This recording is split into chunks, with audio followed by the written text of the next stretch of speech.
ঠিক আছে। এবার কি হয় যে কোনো কিছু যদি আমরা লিখি, ধরো যেমন এটা আমরা নোট কি দেওয়া আছে, এটা নোট দেওয়া আছে কি জিএসটি ফিচার্স অ্যাক্টিভ, তাই না, তাহলে এর নোট এটা।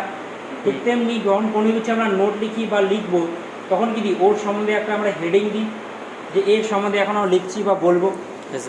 তো হেডিংটা কোথায় থাকে, সবসময় আমাদের উপরের দিকে থাকে। তারপর উপরের দিকে সব কিছু আমার হেডিং দেওয়া আছে, যে কি আইজিএসটি লেজার ক্রিয়েট, সবসময় কী হয় আমাদের হেডিং থাকে উপরের দিকে। ঠিক তেমনি আমরা এটা লিখলাম, এবার এর হেডিং কোথায় হবে, এই হেডিং হবে আমাদের উপরের দিকে। তাহলে উপরের দিকে দেখতে পাচ্ছি জায়গা ফাঁকা আছে এখানে, তাহলে আমরা এখানে লিখবো, এখানে আমরা ক্লিক করব, তাহলে কি আমরা এখানে ক্লিকটা আসবে না, এবং কি আমরা লিখতেও পারবো না। তাহলে ক্লিকটা না পড়লে, কার্সারটা না গেলে আমরা লিখতে পারবো না এখানে। তাহলে কার্সারটা আমরা নিয়ে যাবো কী করে, বা আমরা লিখবো কী করে। তাহলে দেখো নিয়ম যেটা বলে যে মার্জিনের মধ্যে আমরা লিখি না বা লিখতে পারি না আমরা, বা আমরা লিখবো না মার্জিনে কিন্তু আমরা লিখি না আমরা। মার্জিন দেওয়া থাকলে মার্জিন থেকে আমরা লিখতে শুরু করি।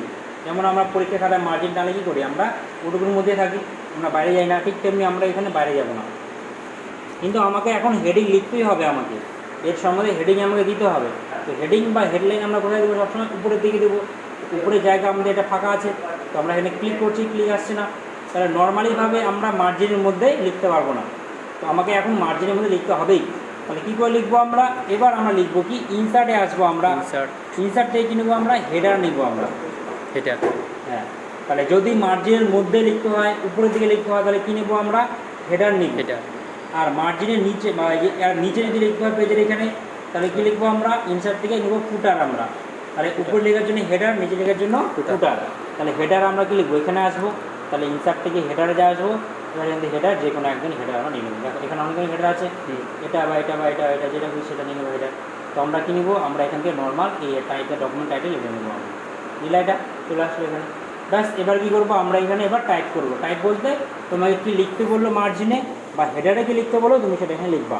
এবার এখানে লিখতে বললো আমাকে অ্যাবাউট আর কালিয়াম আর্টিসিশন লিখে দিলা, কন্ট্রোল এ করলা, হোমে আসলা, সেন্টার অ্যালাইনমেন্ট করলা, সাইজ একটু বড় করলা, বোল্ড করলা, এখান থেকে ডিজাইন রেড করে দিলাম। ব্যাস, আমরা হেডারে যা লিখতে বললাম আমি লিখে ফেললাম, হয়ে গেল লেখা। এবার হেডারে লেখার পর কী হচ্ছে দেখো, মেইন যে পেজ, মেইন পেজ কোনটা আমাদের, এটা মেইন পেজ। এখন মেইন পেজটি কী হয়েছে, ব্লার হয়ে গেছে বা অস্পষ্ট হয়ে গেছে, তাই না। এখন মেইন পেজে কী করে আসবা, মেইন পেজে আসার দুটো প্রসেস আছে। এক, আমরা ডিজাইনে আসবো, ডিজাইনে এসে ক্লোজ হেডার অ্যান্ড ফুটার করবো। দুই, আমরা মেইন পেজে যে কোনো জায়গায় কী করবো, ডবল ক্লিক করবো, চলে আসবো। তো মেইন পেজ আমি ডবল ক্লিক করলাম, এই চলে আসলাম দেখো। বা আমরা কী করবো, ডিজাইনে আসবো, ডিজাইন থেকে ক্লোজ হেডার অ্যান্ড ফুটার করবো, এই দেখো মেইন পেজে আমি চলে আসলাম। বলুন আবার দেখো এটা আমাদের কী হয়েছে, অস্পষ্ট হয়ে গেছে। তাহলে মার্জিনে আমরা কি লিখি না, তো মার্জিনে আমরা লিখলাম এর সাহায্যে, হেডারের সাহায্যে, ওই আমরা কি ফোর্সফুলি লিখলাম ওখানে, তাই না। তো ফোর্সফুলি কোনো কিছু আমাদের লিখি মার্জিনের মধ্যে, তাহলে কী হয়, এটা ব্লার হয়ে যায় বা অস্পষ্ট হয়ে যায় একটু। ঠিক আছে, আবার মেন পেজ চলে আসছি, মেন পেজে আবার কাজ করবো আমরা। তাহলে উপরে লেখার জন্য কী করবো আমরা, হেডার করবো, হেডার করলাম, হেডার হয়ে গেল।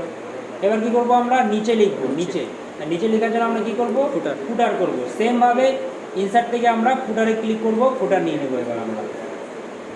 এবার আমরা চাইলেও ডাইরেক্ট আমরা এই ফুটারে কী করবো, ডবল ক্লিক করবো। আমরা ইনসার্ট থেকে হেডার বা ফুটার, হেডার কেন নিলাম আমি বলতো, কারণ এখানে বিভিন্ন ধরনের হেডার আছে আমাদের। আমি যদি নর্মাল এই অংশে যদি ডবল ক্লিক করি, আমি হেডারে চলে আসবো। তাহলে আমি এখানে গেলাম কারণ ইনসার্ট থেকে হেডারে, কেননা এখানে বিভিন্ন ধরনের হেডার, ডিজাইনের হেডার আছে, এখানে আসলাম আমি।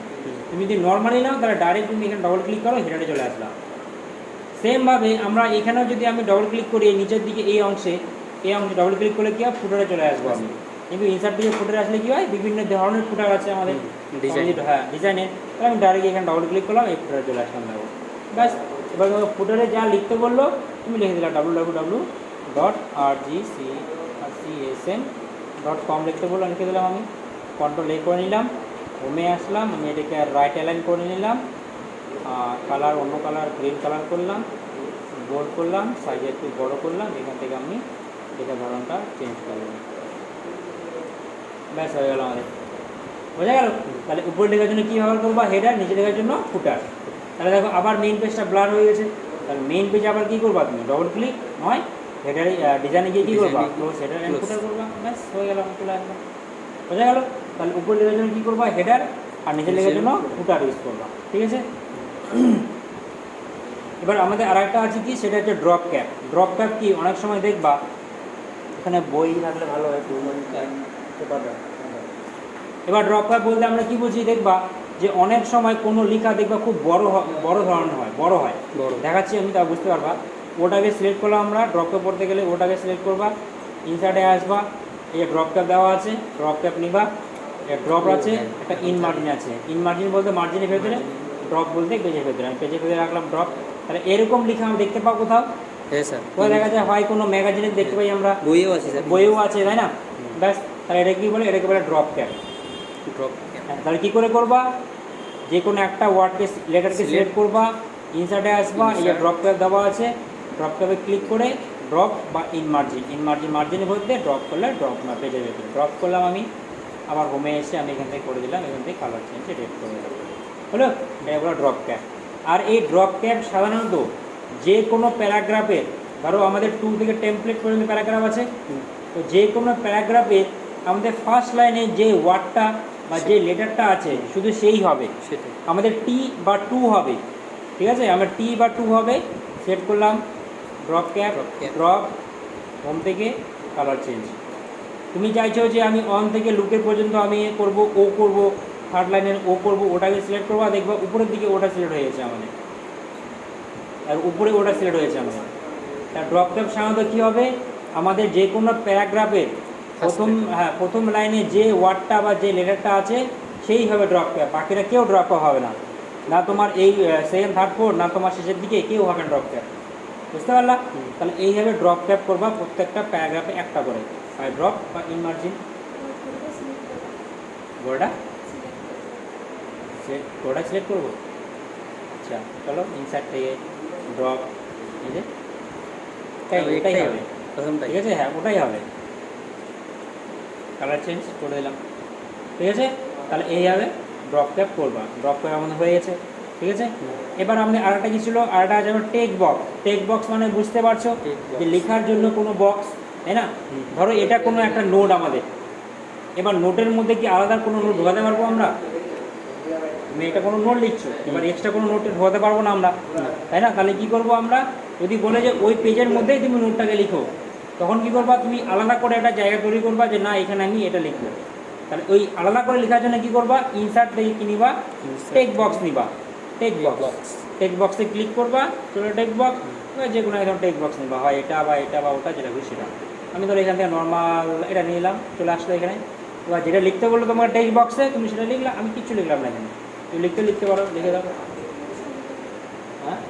হ্যাঁ ছবি হবে, সেভ ফিল কালারে আসবা, পিকচারে আসবা, এই যে এটা নিলাম, ছবি নেই, এটা ছবি আছে, এই ছবি চলে আসলো, ঠিক আছে। সেম যেভাবে আমরা করছিলাম সেটসা, ওইভাবে চেঞ্জ সেট করলে চেঞ্জ সেট করবা, এই চেঞ্জ সেট, শ্যাডো দিলে শ্যাডো থ্রেডে দিলে থ্রেডি, যেটা সেটা হলো। তো এটা আমাদের কি, এটা আমার টেক্সট বক্স।